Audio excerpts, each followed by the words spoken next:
Salut à tous, c'est Alex8317 pour la suite, pour l'épisode 2 de la casse du REVO. Alors juste petit préambule, j'ai reçu le colis avec le moteur et puis un ventilateur, on en reparlera tout à l'heure.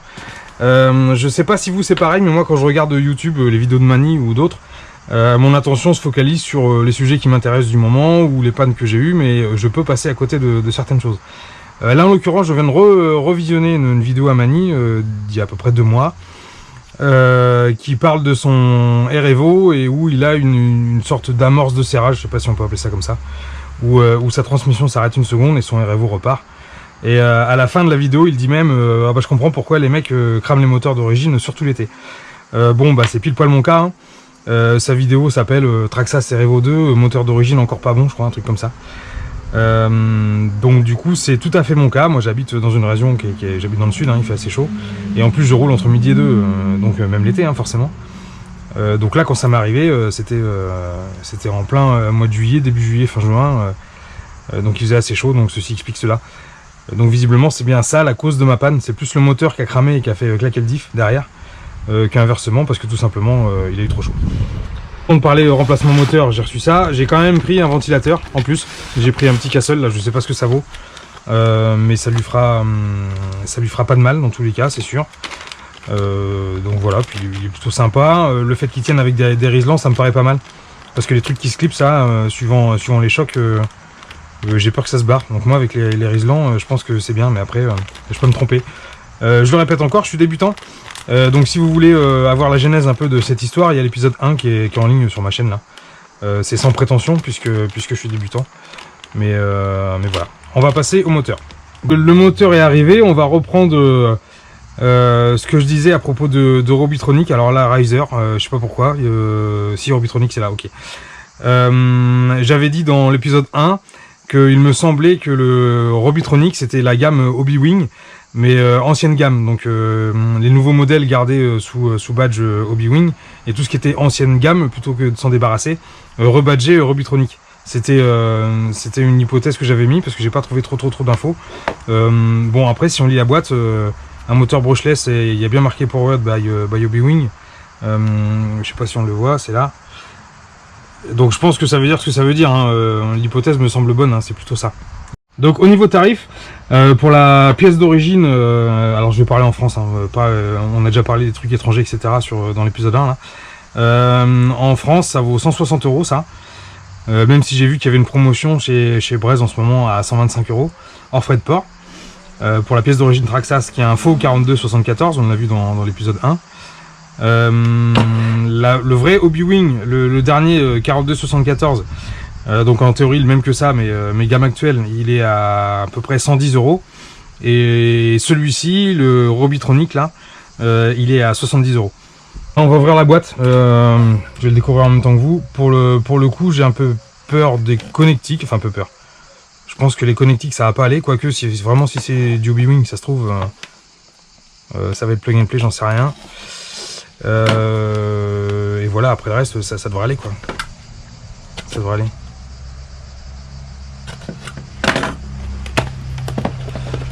Alors, moment de vérité, ok.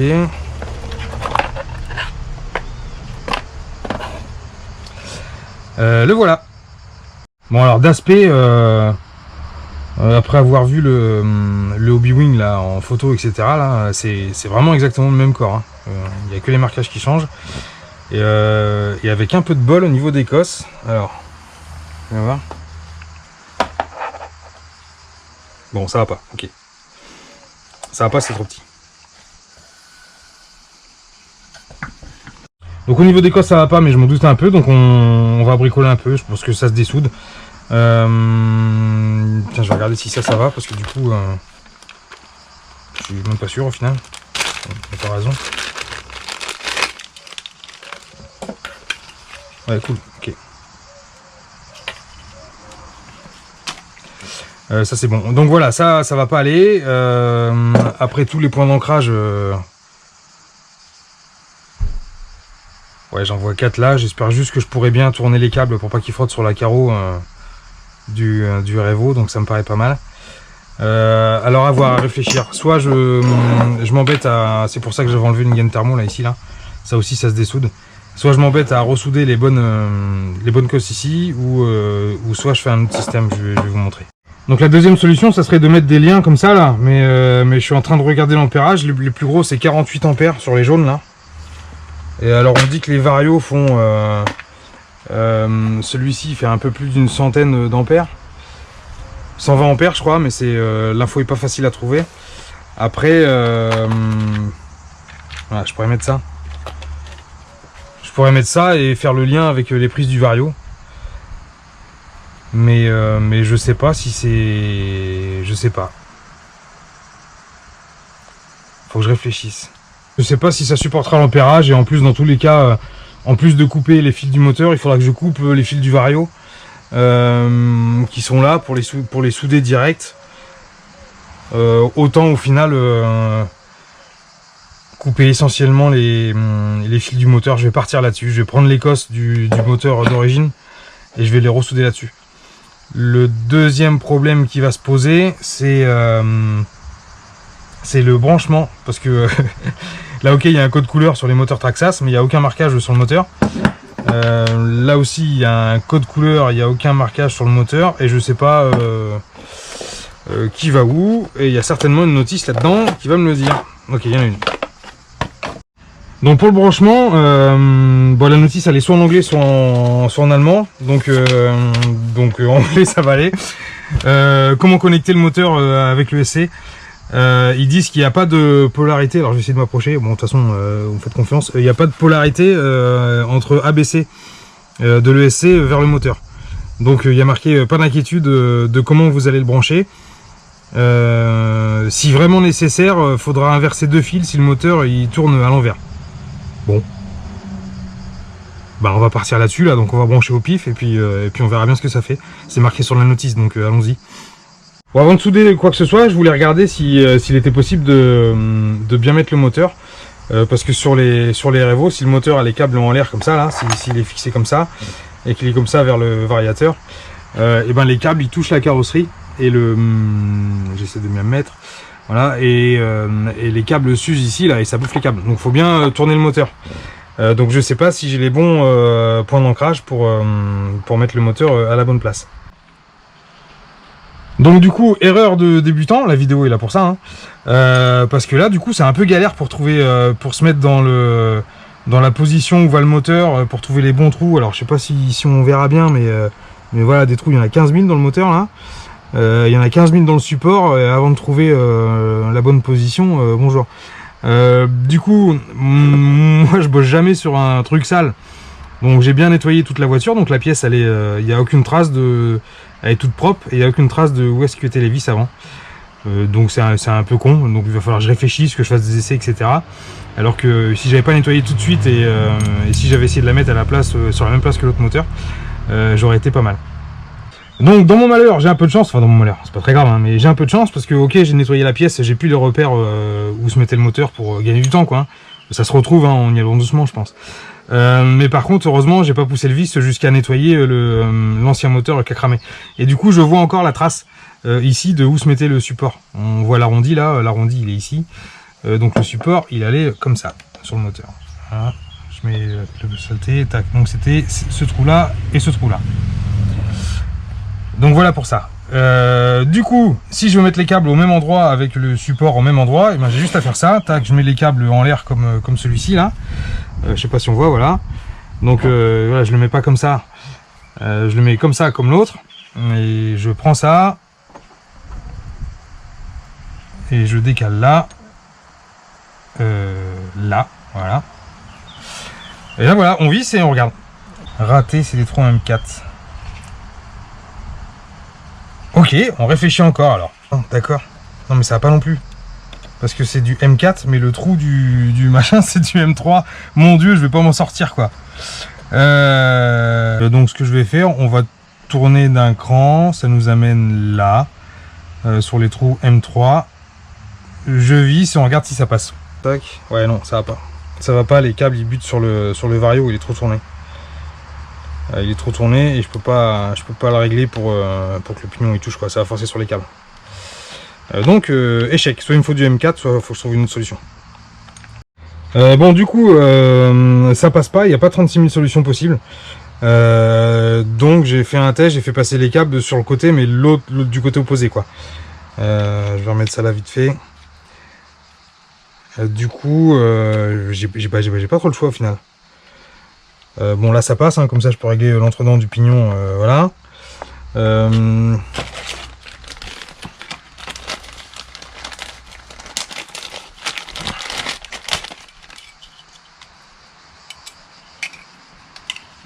Donc l'utilisateur il sera comme ça sera comme ça à peu près, quoi. Ouais. Ouais, alors niveau longueur il y aura, hein, mais est-ce que ça va pas taper la carreau, ça? Bon voilà, pour l'instant je suis un peu embêté, il n'y a que cette solution là que je trouve. J'ai mis juste de la pâte à fixe là pour faire style que les câbles sont soudés là. Et du coup ça va frotter la carrosserie, ça c'est sûr, ça va frotter en haut là. Ça va pas être bon. J'ai mis le moteur à peu près comment il va être là, avec le ventilateur, machin. Il n'y a rien qui est monté, il n'y a rien qui est soudé, hein. C'est juste pour présenter dans la machine ce que ça va donner. Et ça me plaît pas. Bon, ça y est, j'ai trouvé ma position idéale. Alors je vous montre, parce que du coup à chaque fois je teste avec la carrosserie. La position câble complètement vers ici, là, vers moi, là, vers là. Ça allait pas, les câbles ils vont frotter sur le plafond de la carrosserie, c'est sûr. Voilà, la position que je cherchais c'est celle-ci. C'est avec les câbles voilà, sur le côté ici, parce que du coup ça arrive au niveau d'ici, du côté de la carreau là, au niveau de la portière là. Donc les câbles ils se coincent là-dedans entre guillemets et ils frottent pas sur le toit. Donc ça c'est la position que je cherchais. Voilà, câble sur le côté. Voilà, c'est la position que je cherche, mais il y a un souci à ça. Donc j'ai tout mis à fleur comme ça va être comme ça, c'est exactement ce que je voulais. Mais je vous démonte et je vous montre comment j'ai fait du coup. Donc voilà, mon problème du moment, c'est que du coup, pour arriver à cette position là, eh ben j'ai mis une M4 ici et une M3 là. Du coup, j'ai pas une fixation d'une vis ici et d'une vis en face, quoi. Je fais un peu, ça trace une ligne droite comme ça, mais sur le côté du moteur et pas en passant par l'axe comme ça fait d'habitude. Donc bah comme d'habitude, quand je sais pas, bah je fais une pause et puis je demande à Mani. Bon, du coup Mani m'a répondu la nuit par conseil, je me suis arrêté une petite hier là. Donc en fait il m'a répondu que les trous en M4 c'était pour les moteurs de Summit. Donc c'est pour ça que c'était trop large pour ce moteur là. Et j'ai la nuit par conseil, quoi. Du coup il m'a dit aussi que l'avant a été démontable et qu'on pouvait peut-être le tourner, mais bon. Je vais pas en avoir besoin, donc à l'origine il était comme ça. Voilà, je m'étais dit qu'il fallait qu'il soit comme ça. Du coup c'est pas intuitif, mais si je décale les trous de fixation comme ça, j'y ai pas pensé. Sauf cette nuit. Voilà, en le fixant comme ça, du coup, je retombe sur la position originelle. Alors je mets les vis et je vous montre. Donc voilà, là le support est mis. Alors après effectivement on voit que le moteur il dépasse, je vais mettre comme ça, il dépasse un peu ici là. Et le support il dépasse un peu du moteur. Mais bon, il y a 2 mm d'un côté et de l'autre là. Vraiment je pense pas que ça gêne. Et là par contre au niveau des fixations ça me plaît plus, puisque je tire une ligne droite entre les vis et l'axe du pignon moteur et l'autre vis, quoi. Ça fait une ligne droite comme ça là. C'est mieux que de fixer sur le côté là. Enfin ça me va mieux. Et du coup sur la machine,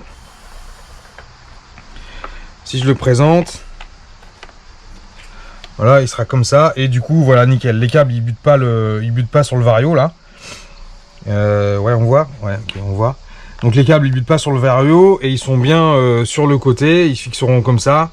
Et du coup ça attrapera pas, ils passeront pas ici là sur le toit de la carreau, machin. Ils seront sur le côté, nickel. C'est ce que je cherchais. Donc voilà, je sais pas pourquoi j'y ai pas pensé avant. Des fois ça veut pas. Et ben moi j'attends et puis je remets ça au lendemain, je m'énerve pas et puis voilà. Et là du coup j'ai de la marge pour régler mon pignon moteur là, mon entredent. Donc voilà, en théorie ça devrait aller. Donc ça c'est bon, je démonte, on n'en parle plus. Et on va passer à la soudure d'écosse, quoi. Essayer de dessouder l'écosse du moteur là. Je sais pas si vous arriverez à voir, mais visiblement il y a un petit point ici là où ça chauffe et la soudure se fait. Donc je vais essayer de chauffer là pour voir si j'arrive à dessouder la cosse, pour faire un truc propre. Voilà. Et du coup voilà, ça coulisse, hop, comme ça, et voilà, je suis tranquille pour chauffer, cool. Donc c'est cool, ça va bien. Je pensais, j'avais peur de pas avoir un fer assez puissant, mais j'ai un 40 watts là, du coup ça suffit. J'ai réussi à chauffer, puis du coup à sortir tranquillement la cosse là. Alors elle est pleine d'étain, mais c'est pas grave, justement, je la laisse pleine comme ça je la réchaufferai tout à l'heure. Et je mettrai les câbles du Robitronic dedans là, comme ça sera nickel. Voilà, donc c'est cool, je vais pas tout filmer, mais donc j'ai juste chauffé là sur le bord avec mon fer à souder là, et j'ai attendu que l'étain soit liquide, j'ai tiré dessus, et puis voilà, ça part tranquille. Donc on va pouvoir faire un truc propre, c'est cool. Donc je continue, je dessoude les 3 autres. Et le 3. Donc là du coup toutes les cosses sont dessoudées, là, elles sont là, voilà, impeccable. Le but du jeu c'est de les mettre en place ici. Je vais essayer de dessouder parce que ils font pile la bonne longueur, les câbles du Robitronic là. Enfin la bonne longueur, la longueur de l'origine. Ça m'embête de couper et d'enlever 1 cm. Si ça se dessoude facile, je les dessoude. Si c'est trop long, je coupe, je perdrai 1 cm de câble, c'est pas très grave. Parce que j'ai pas envie de faire chauffer le moteur neuf, l'ancien autant je m'en foutais. Celui-ci j'ai pas envie de laisser 2 heures le fer à souder dessus. Donc si ça se dessoude facile, j'enlève. Si c'est pas le cas, je coupe, je redénude, j'étame et je ressoude les cosses. Donc là c'est parti, hop, je mets dedans, tac. J'ai pas mis les gants exprès pour sentir si c'était pas trop chaud. Bon, le câble il chauffe un peu, hein, mais je pense pas que ça va. Ouais, ça chauffe un peu quand même, mais bon, ça va, je laisse le doigt dessus donc. Donc voilà, c'est soudé. Oubliez pas de mettre la gaine thermo avant. Je réduis la gaine thermo pour valider ce fil là, et si c'est bon on fait tous les autres.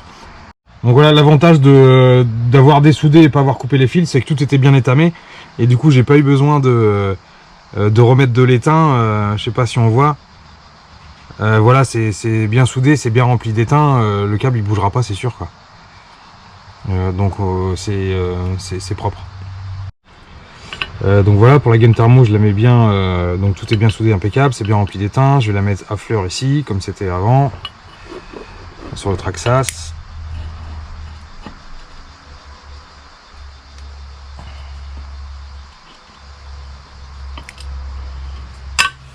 Voilà, pas mal. Et du coup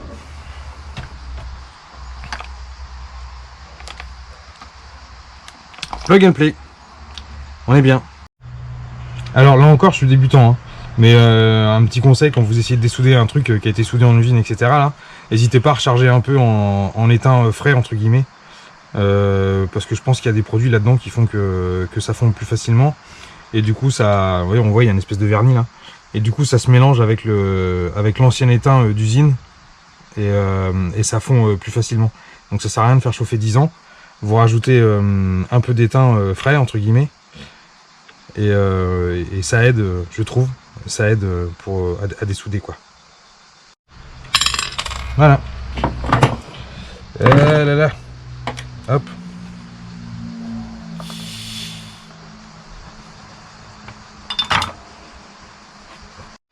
Donc là encore, hein, je suis débutant, hein, mais juste là pour vous dire, le petit carton que j'ai mis là, c'est pour éviter de pincer le câble du moteur neuf, parce que ça pince fort ces petits trucs quand même.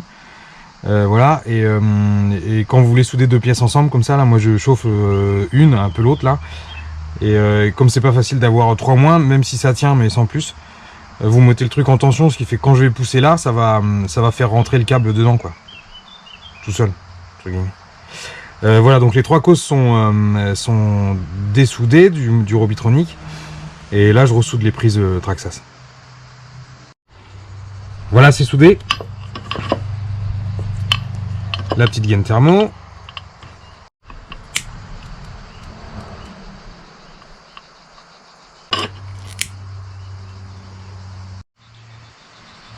Et voilà, du coup prise Traxxas, c'est fini. Donc je suis plutôt content, c'est propre. Alors je viens juste de percuter que j'espère que le moteur fonctionne, parce que j'ai pas pu le tester avant, parce que c'était pas les bons embouts, donc s'il marche pas, bah maintenant la garantie c'est foutu quoi. Allez, on va tester ça. Bon, ça y est, on y est.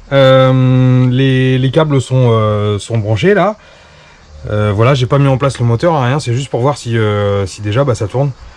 Et si ça tourne dans le bon sens. Donc pour tourner dans le bon sens, ou en avant, ouais, voilà ça. C'est ça, donc il faut que le moteur il tourne dans le sens comme ça là. Donc là je viens de démarrer le vario, bon bah rien de spécial, normal, tout va bien hein. Et puis allez c'est parti, on tourne. Ouais ça tourne. Il tourne comme ça. Il tourne comme ça, donc ça va faire bouger la couronne comme ça, et il va en marche avant. Ok, il tourne dans le bon sens. Bon bah super, je vais pas plus loin pour l'instant. Là j'ai ouvert la boîte de réception puisque je vais mettre le ventilateur. Et puis voilà. Ok, on continue. Donc là du coup je vais remonter le support moteur pour donc à la position qu'on a définie tout à l'heure pour pouvoir voir pour la longueur du fil du ventilateur. Je vais le mettre en place. Donc je mets un peu de frein filé du bleu parce que j'ai vu qu'il y en avait sur les vis, il y avait un peu de bleu dessus, donc il y en avait déjà à la base. Donc toujours avec mes petits problèmes de débutant, hein, je savais pas sur quel port brancher le ventilateur. J'ai regardé sur le plan du vario là, il n'y a pas de voie spécifique pour le ventilateur, donc j'ai supposé que c'était n'importe où. Et effectivement dans la notice là ils disent qu'on peut le brancher sur un port qui est libre quoi, n'importe lequel. Et du coup je me suis posé la question s'il y avait un sens parce que ici là il y a une aspiration, donc je vais mettre l'aspiration dans le sens de la marche pour que le vent il rentre dedans. Puis il est comme ça sur la photo au niveau de l'aspiration. C'est dommage, je l'aurais bien mis dans l'autre sens pour faire passer le câble derrière, mais bon, tant pis. Voilà, donc c'est parti pour le ventilo. Voilà, du coup j'ai passé le câble du moteur. Je vais le brancher sur une des voies dispo. J'ai remis un peu de graisse silicone là au niveau des jointures. J'ai resté mon joint de la boîte de réception et puis à l'entrée des câbles. Voilà, je referme tout ça et puis ce sera bon pour le ventilateur. Alors le débutant s'est pas fait avoir, je suis bien content de moi. Sur le moteur original, le pignon il était mis dans ce sens là. Il allait comme ça, puis il était serré comme ça. Sauf que je l'ai mis à poche, j'ai présenté d'abord, et puis j'ai regardé, effectivement si je serre, ben je vais avoir l'impression que c'est serré, mais je vais prendre sur un micronième de millimètre le pignon sur l'axe moteur là. Donc il va se barrer, il tiendra pas. Et effectivement si on compare, où est-ce que je l'ai mis, il est là. Si on compare avec le rotor du moteur d'origine là qui s'arrêtait là à peu près, voilà, il y a au moins il y a 5 mm d'écart. Donc il était, bon on voit encore la trace d'ailleurs. Il était mis dans ce sens là sur celui-ci. Et sur ce moteur là, et ben faut le mettre dans l'autre sens, faut le mettre comme ça pour qu'il tienne. Sinon ça ira pas. Bon alors je viens de dire une bêtise du coup, parce que si on met le pignon dans l'autre sens, ça va pas. Le trou pour serrer là, il est complètement à l'intérieur, on n'y a pas accès. Et en plus c'est pas assez long, du coup les dents sont pas au milieu. Mais on voit, je sais pas si on le voit d'ailleurs, on voit que c'est juste quand même, hein, donc je vais pousser, mais je pense qu'on va être à la limite de ce qu'on peut faire quoi. Bon je règle ça et puis on revient. Bon il a fallu trouver un compromis, je suis vraiment limite pour que la vis de fixation du pignon là elle appuie sur toute la surface de l'axe moteur. Donc il y a toujours un peu de jeu là-dedans, mais c'est normal. Donc je suis un peu décalé. Moi j'aurais bien aimé me mettre pile poil au milieu pour que ça soit nickel, mais bon, enfin voilà, c'est acceptable. Quand il est comme ça, il est pile au milieu, et quand il est décalé, j'ai un demi millimètre de décalage, donc c'est acceptable. La vis de fixation du pignon, elle va prendre toute la surface de l'axe à 1 micronième près. Donc c'est acceptable, mais je peux pas faire mieux dans tous les cas. Mais je pense que ça pose pas de soucis. Donc on va fixer comme ça. Donc voilà, c'est fait, la fixation du pignon est en place. Donc voilà, je suis pas tout à fait voilà, j'ai un demi millimètre là quand le truc est comme ça là, quand la couronne principale est comme ça. Et là j'ai 1 millimètre quoi, ça va, enfin ça ira bien. Et là les piles, bon, je pense que ça pose pas de problème. Mais en tout cas je préfère que la fixation du pignon apporte sur l'axe entier, que ça porte sur la moitié de l'axe moteur, et que le pignon se barre, et ça va être chiant. L'entredent c'est fait, donc je fais un peu comme tout le monde, je pense, mais je mets une feuille de papier là, et après potentiellement j'ajuste, mais le but c'est que ça soit pas trop serré, quand j'entends un petit clic quand je bouge là, je sais pas si on va l'entendre. Voilà, donc il y a un tout petit jeu, et d'après qu'il faut qu'il y ait un tout petit jeu dans le truc, donc voilà. Le moteur est branché, le ventilateur aussi je l'ai fixé. J'ai fait une petite bêtise, donc parce que j'avais passé le câble, donc j'ai remis des Serflex, mais ils sont un peu trop gros, donc ça fait pas joli. Bon, Si j'en trouve des plus petits, j'échangerai. Dans tous les cas, ça tient. Donc voilà, premier essai, premier tour de roue, voir si tout tourne dans le bon sens. Bon, l'émetteur.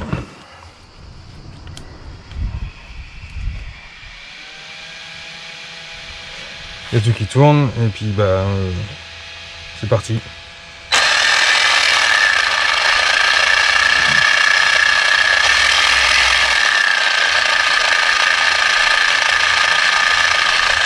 Bah ça tourne dans le bon sens.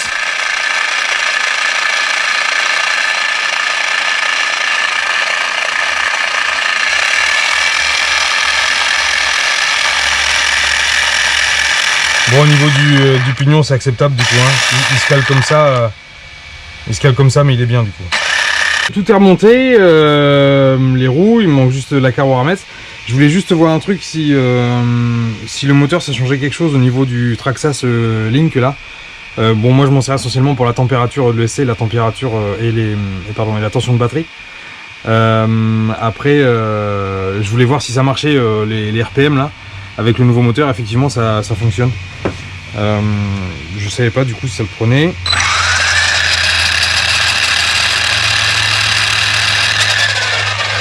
Alors je sais que c'est pas très fiable hein, comme truc, hein, mais voilà, je voulais savoir si ça marchait quand même, et puis ça marche quand même.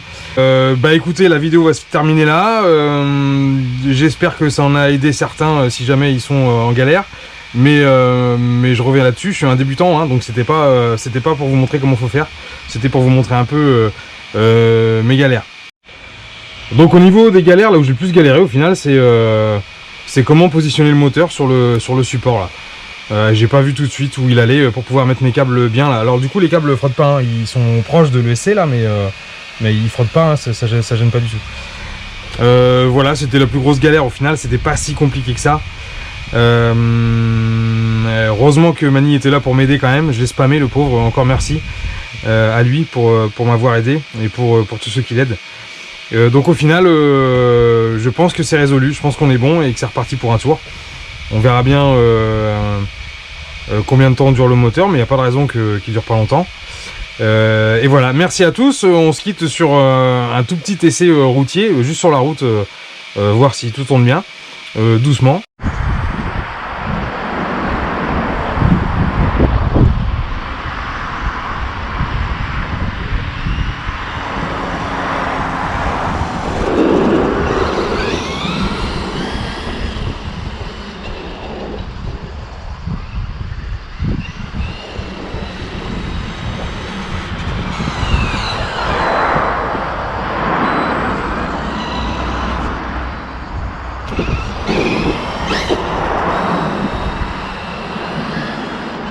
Mais il fait pas de bruit, hein, il fait un bruit normal quoi, tout va bien.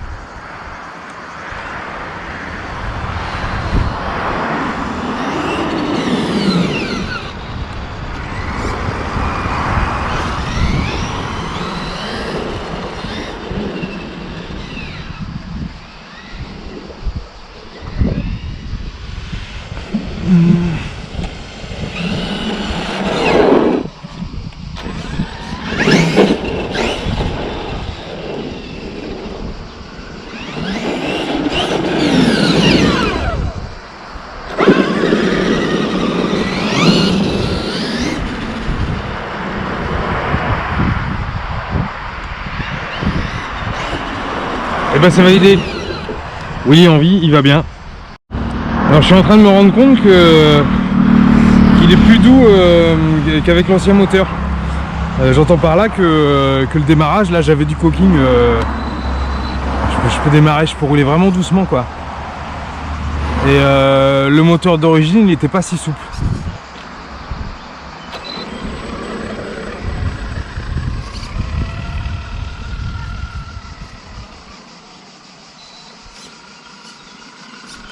Ah, le moteur d'origine il était pas si souple, c'est sûr.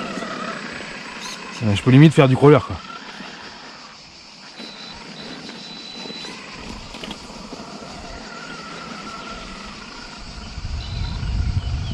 Ouais, donc il est cool ce moteur.